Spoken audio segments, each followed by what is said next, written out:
El hilo de la cometa, el podcast del cierre digital con Juan Luis Galiacho. Hola, ¿qué tal? Buenos días, buenas tardes, buenas noches, según nos estéis viendo, escuchando o incluso leyendo en todos nuestros canales audiovisuales, en YouTube, Podimo, Spotify o bien por nuestras redes sociales, Facebook, Instagram, X y, como no, todos los días en elcierredigital.com, nuestro buque insignia, nuestro periódico de cabecera. Otra semana aquí, otro jueves más aquí en El Hilo de la Cometa, ese podcast cada día con más seguidores y que intentamos contar lo que otros quizá no se atrevan a contar. No sé, es nuestro deber intentar informaros y así lo hacemos jueves tras jueves en este Hilo de la Cometa, en ese podcast, como os digo, que cada día va teniendo más seguidores. Y hoy le voy a contar dos noticias bastante significativas de cómo está la situación actual, pues política, personal, social, y que son de relevancia. Las dos son de relevancia, pero una de ellas es exclusiva del cierre digital. Y voy a ella directamente. Les voy a contar simplemente una pincelada de la que será la otra, que es la corrupción que se está viviendo también en las fuerzas y cuerpos de seguridad del Estado español. Una corrupción que no es flagrante, pero que sí lleva muchos años existiendo dentro, desgraciadamente, de las fuerzas de seguridad del Estado español, precisamente quienes deben velar por nuestra seguridad y por nuestro bienestar. Pero eso será ahora dentro de un momento. De entrada, la exclusiva, la noticia de hoy del Hilo de la Cometa. La bronca, el enfado que tuvieron el rey Felipe VI y Pedro Sánchez en ese centro de emergencias de Valencia, situado en Eliana, donde después de esa visita a Paiporta, esa visita terrible, esa visita, ¿por qué no?, dramática que tuvieron, con los reyes llenos de barro, el presidente Sánchez apaleado, entre comillas, y que tuvo que salir rápidamente por la situación que vivía. Y les voy a contar lo que ocurrió después, horas después de esa visita a Paiporta, en el centro de emergencias de la Generalitat. ¿Saben ustedes que el presidente Sánchez, después de acudir a Paiporta y ser golpeado, parece ser que con una vara, y su coche, como vieron ustedes también, pues golpeado, etcétera, después de sacar los escoltas, que luego hablaré de por qué ese desastre desde el punto de vista de salida del presidente Sánchez, de esa localidad de Paiporta, pero eso será después, pues los reyes continuaron la visita, con barro, como se ha visto en las fotos, una escolta pues apedreado, sangrando, etcétera, pero los reyes decidieron continuar 1 hora y media más aproximadamente que el presidente Sánchez, aguantando, increpados y contando a la gente, porque como hemos publicado en el cierre digital, gente que se les acercó, gente damnificada, gente sufridora. Lo hemos contado en el cierre digital, hemos tenido la exclusiva de hablar precisamente con aquellos que hablaron con los reyes de España, en concreto con Jorge López y su mujer Diana Duarte, que en el cierre digital contamos lo que le dijeron al rey y cómo el rey aguantó el chaparrón y cómo estuvo. Pues cuando después del rey aguantar ese chaparrón de barro, lodo y de quejas de los vecinos, quejas que se merecían escuchar, acudieron a ese centro de emergencias de la Generalitat. Allí está el presidente Sánchez. Cuando llega el rey se produce una bronca entre el presidente Sánchez y el rey Felipe VI. Sánchez, indignado, le dice al rey Felipe VI que por qué no se había ido con él cuando él se va y por qué aguantó allí dejándolo a la altura del betún. Porque Sánchez lo sacan los escoltas, pero el rey aguanta con su círculo y con sus escoltas que aguantaron perfectamente a la gente. Sánchez no. Claro, cuando llega a ese centro, lo primero que le dice es: ¿por qué te has ido? ¿Por qué no te has ido conmigo? ¿Por qué no has estado? ¿Por qué no sé qué? No te lo voy a perdonar, esto no se hace, al presidente, etcétera, etcétera. Y cuando el rey Felipe VI le dice al presidente Sánchez que va a seguir con su visita oficial y que va a ir a Chiva, una localidad devastada por la Dana, que era la continuación de la primera visita, saben ustedes que la segunda iba a Chiva, y saben ustedes que la Casa Real en ningún momento, como ustedes vieron, como todos los españoles, en ningún momento anunció que se iba a suspender esa visita. Fue muy posterior cuando sacaron ese comunicado diciendo que se suspendía. Pues se suspende en ese centro de emergencias de Valencia. Después de que Sánchez le dijera al rey que no iba a ir a Chiva, El rey quería ir. Leticia Ortiz quería ir. Leticia se había tomado eso como una cosa personal. Lo había vivido con Barros, su escolta sangrando. Se había acercado, había llorado. Se había convertido en periodista, no en reina. Y sabía lo que había ahí. Y quería ir a Chiva. Y el rey también. Pero Sánchez dijo no y no. No vais porque no hay seguridad, según decía él. Y si vais, no te voy a poner a la Guardia Civil. Que saben ustedes que son los escoltas del rey Felipe VI. No y no. Claro, si el rey no tiene esa seguridad que le da la Guardia Civil, no puede ir a Chiva. Y le dijo que no. Y le dijo, y si vas, le digo a Marlaska que no te lleve la Guardia Civil. Ante esa situación que hoy estamos contando aquí en exclusiva, y que miren ustedes, la he guardado porque la quería contrastar. No solamente era de una fuente que me la había dicho, había que contrastar esa noticia con gente que vivió esa situación, en ese centro de emergencia donde se reunieron. Y el rey suspendió la visita a Chiva. Por eso el rey y Leticia Ortiz lo llevan clavado. Por eso el rey acudió este martes, vestido ya de militar, como tenía que haber hecho la primera ocasión, pero a las 24 horas, en este caso vestido con el traje de operaciones especiales del Ejército de Tierra, visitó a las fuerzas de seguridad. Pero Leticia Ortiz, desde entonces, ha mantenido una agenda viva, institucional, de apoyo a los damnificados de la Dana. Así lo ha recogido la prensa internacional, sorprendido precisamente por esta solidaridad, por esta actuación de Leticia Ortiz. No lo digo yo, lo dice la prensa internacional. Se ha reunido con organizaciones solidarias, con organizaciones humanitarias, con organizaciones que están metidas en la Dana, en una agenda institucional que solamente ha dejado para la Dana, porque después de vivir lo que vivió, ella sintió al pueblo, y por eso querían ir los reyes a Chiva. Y repito, Sánchez no les dejó ir a Chiva. Por eso se suspende 2 horas después, se suspende la visita oficial. No se suspendió de entrada, ustedes lo saben. ¿Qué había pasado en ese centro de emergencias? Pues se lo cuento. Un enfado brutal de Pedro Sánchez con el rey Felipe VI. Pero el rey ha tomado la medida de ir a Valencia. Y según me cuentan, volverá la próxima semana en agenda institucional con Leticia Ortiz, con la reina. Irán a las localidades donde primeramente les acogieron con barro y lodo y que quizá ahora les acojan con aplausos precisamente por lo que aguantaron, por lo que sufrieron, porque en el fondo sufrieron las increpancias. Bien es verdad que lo dijimos aquí, y lo dije yo también en televisión, no era el momento de que los reyes de España fueran 5 días después a visitar la zona. La gente que habló con ellos, que vuelvo a repetir, hemos dado en exclusiva del cierre digital, les dijeron, no es el momento, majestades, de ir. Y hasta la propia reina Leticia les dijo, y está ahí en el audio, tiene usted razón, no era el momento adecuado para que nosotros viniéramos. Claro que no era. No era. Pero quien haya sido, quien haya manejado su agenda, si hubiera sido Sánchez, Zarzuela, Mazón, no sé el por qué, allí acudieron los 3. Y el desastre fue tal, que se lo cuento, que normalmente cuando el presidente Sánchez, los reyes, se van a un viaje, a cualquier acto, hay 3 círculos de escolta. La escolta avanzada, la contravigilancia y el primer círculo que va con ellos, que es el que vimos en las imágenes de televisión. Pero esa escolta avanzada es la que peina el lugar con anterioridad. ¿Para qué?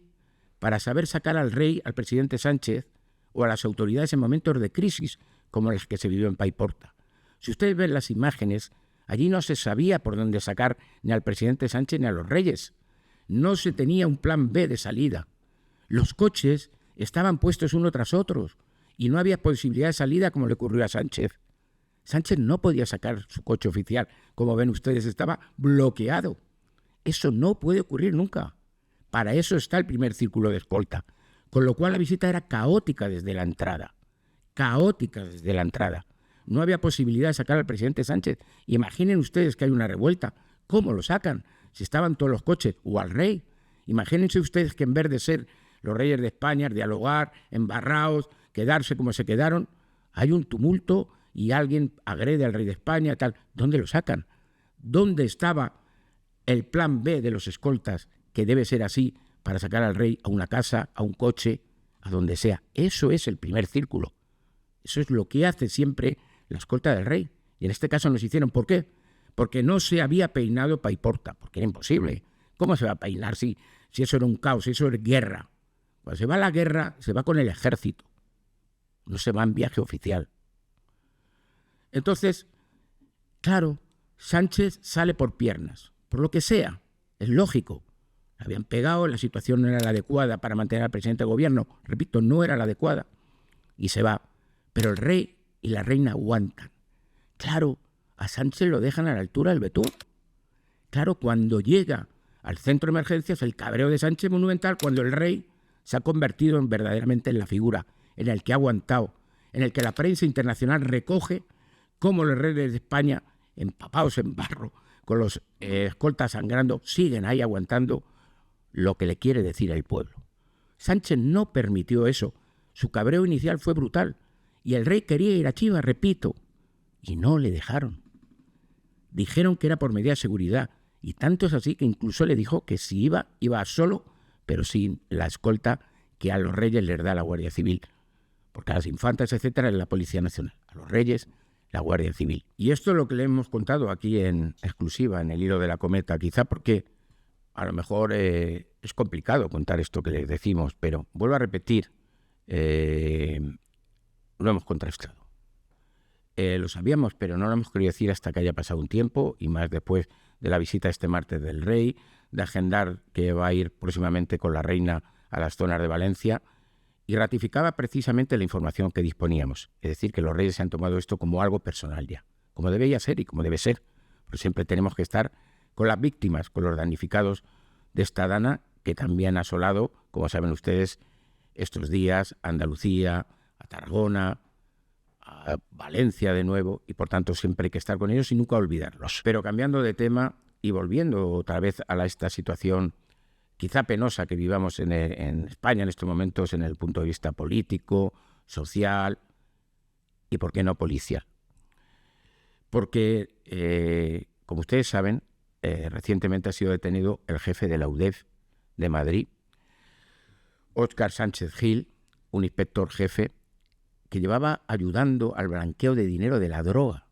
Ustedes saben lo que significa eso, que el jefe de la UDEF, es decir, la unidad de delincuencia económica de la policía, sea el colaborador para blanquear el dinero de los narcos, y llevaba blanqueándolo, según las informaciones de Asuntos Internos, más de 3 años. Como decía mi compañero Carlos Berbel en el Confilegal, en su periódico, gracias a él han pasado 30 o 40 containers de droga a España. ¿Pero esto qué es? Que el jefe de la UDEF sea el cómplice de los narcos. La historia se repite, porque los que somos ya muy veteranos en el periodismo, me acuerdo precisamente también del blanqueo de dinero de la célebre narcotraficante de Mallorca, La Paca, la dueña del barrio de Sombaña, donde ahí reina el narcotráfico. Y La Paca era la jefa.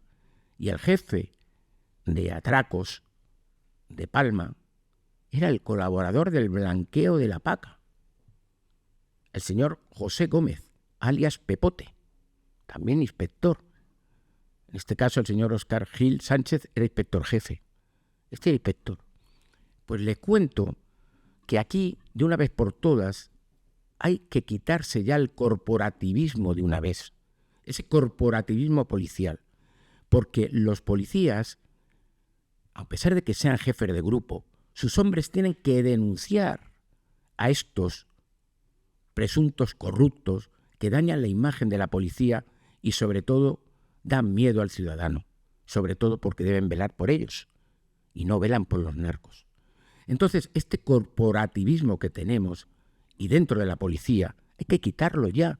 A un jefe de grupo se le ve enseguida. El señor Óscar Gil Sánchez gana en torno a 3.000 euros como inspector jefe. ¿De dónde va a sacar para Lamborghinis? ¿De dónde va a sacar para comprarse un chalet de 2.300 metros cuadrados en Denia y tener otro terreno, tener todo tipo de lujo, piscina, etcétera, etcétera, etcétera. ¿De dónde? ¿De dónde va a tener para vestir como vestía?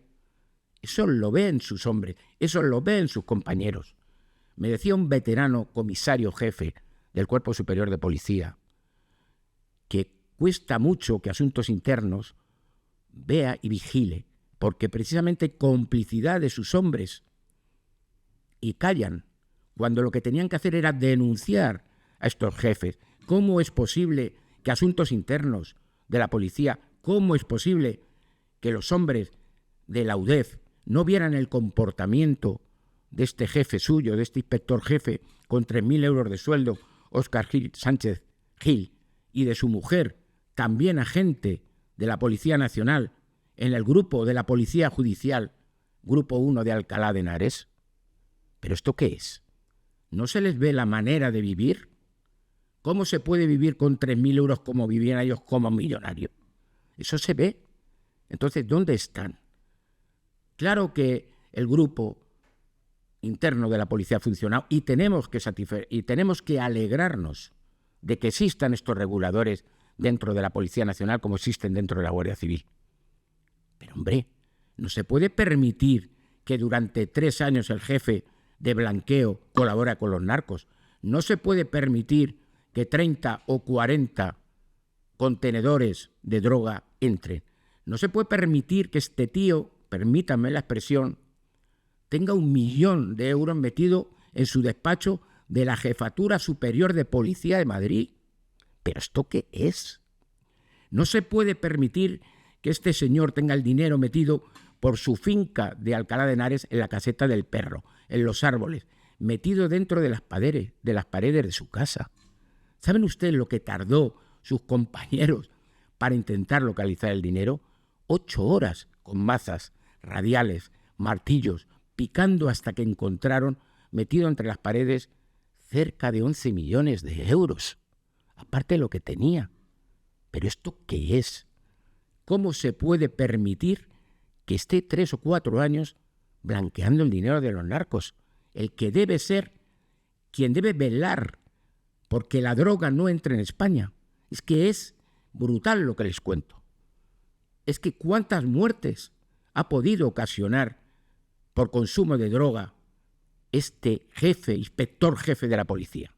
¿Dónde están las dimisiones de los jefes? ¿Dónde está la dimisión del director general de la policía? ¿Dónde está la dimisión del superior de la UDEF? No se puede permitir. Sé que el comisario jefe de la Unidad de Asuntos Internos de la Policía, Javier Galván, trabaja bien. Y es un buen tipo profesional, buen policía. Y de hecho lo han nombrado ya jefe superior de la Policía de Madrid. Hay que acabar con toda esta gente que mancha la imagen de la policía y nos mancha a todos los españoles.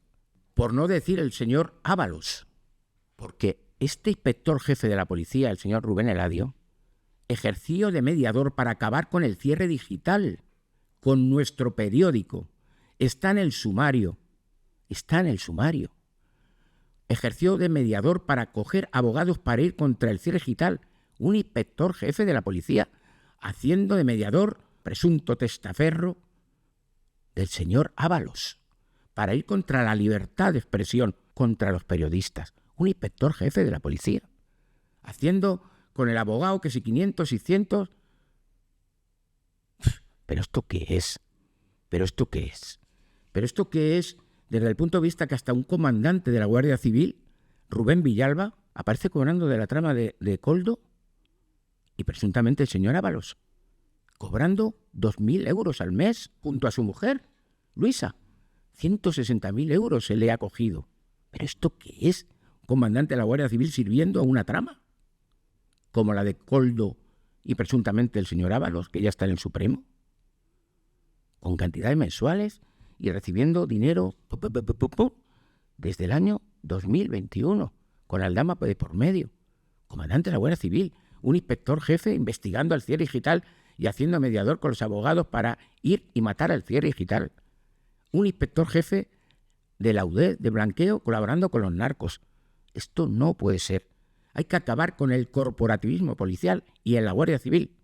Hay que ser rígidos, de una vez por todas, como tenemos que ser todos con nosotros mismos, y quitar a las manchas, y quitar a ese cáncer que existe en la sociedad. Y seremos buenas personas y lograremos triunfar, como se ha visto cuando el pueblo ha salvado al pueblo a pesar que le pese a los políticos en la dana.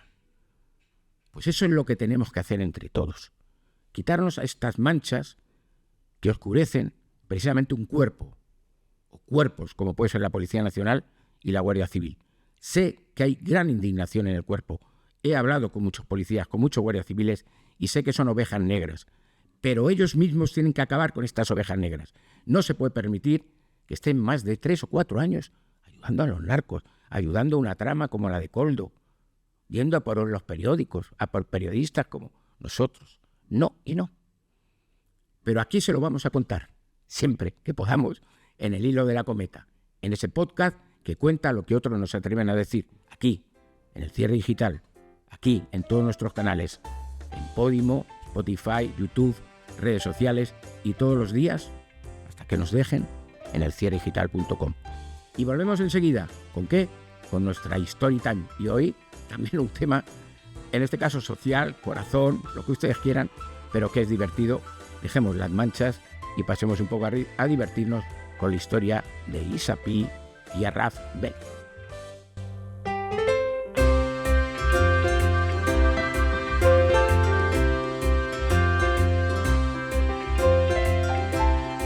Aquí de nuevo, en el hilo de la cometa, en ese podcast favorito de todos ustedes, ¿dónde? En el Cierre Digital, donde en todos nuestros canales, Podimo, YouTube, Spotify, redes sociales, en todas, y en elcierredigital.com. Y hoy les cuento la story time de Isapí, que ya se le ha contado en varias ocasiones aquí, pero sobre todo que va a ser madre por segunda vez. Ya tuvo a Albertito, de su primer romance, enlace, como ustedes quieran llamar, con Alberto Isla, y ahora va a ser madre de nuevo, en este caso con Arraf Beno, su marido desde el año 2023, desde octubre.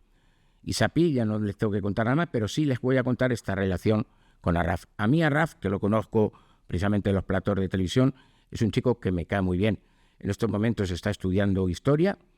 Isapí parece que está estudiando el grado de Derecho, aunque parece ser que lo tiene un poco abandonado, precisamente para el cuidado de sus hijos, y ahora que va a ser madre. Bueno, pues Isapí y Isabel Pantoja, como les he dicho, que no se llevan ni se dejan de llevar. Las conversaciones, los enfrentamientos entre ellos han sido muy duros. Al fondo y en el trasfondo, desgraciadamente, se encuentra la adopción de ella en Perú por parte de la tonadillera. Pero bueno, al final yo creo que la vida, no sé si les pondrá o no, yo lo veo muy difícil ya que se puedan unir, pero Isapí pues va a ser madre de Arraf Beno, un chico que ha entrado en el historial amoroso de Isapí a posteriori, pero que parece ser que le ha dado la calma.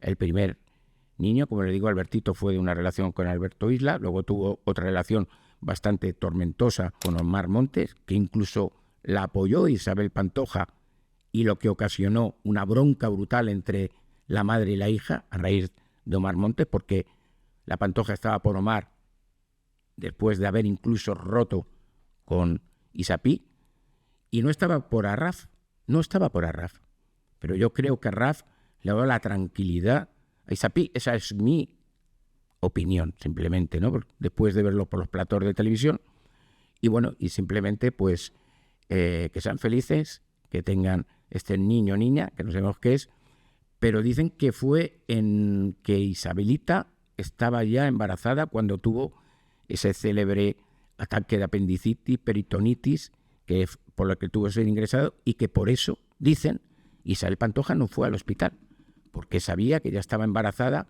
y se enteró entonces, cuando se le dijeron que es que estaba embarazada, precisamente cuando ingresan y dicen que es por eso precisamente, y ahí se entera y dijo que no iba, precisamente porque no quería que tuviera quizá un niño con Arraf.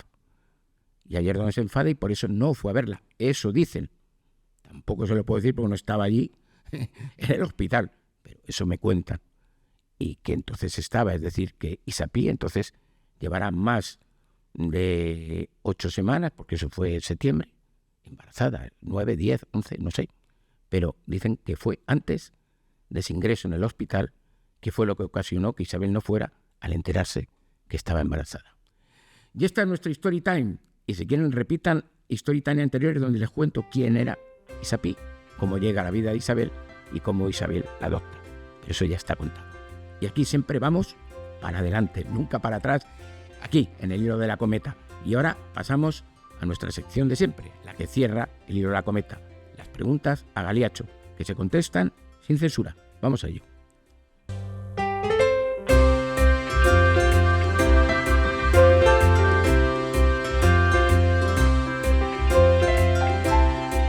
Pues estamos aquí de vuelta ya en el Cierre Digital, en el podcast El Hilo de la Cometa, para responder a sus preguntas. Yo se las contestaré sin ningún tipo de censura, siempre que sepa lo que les pueda contestar.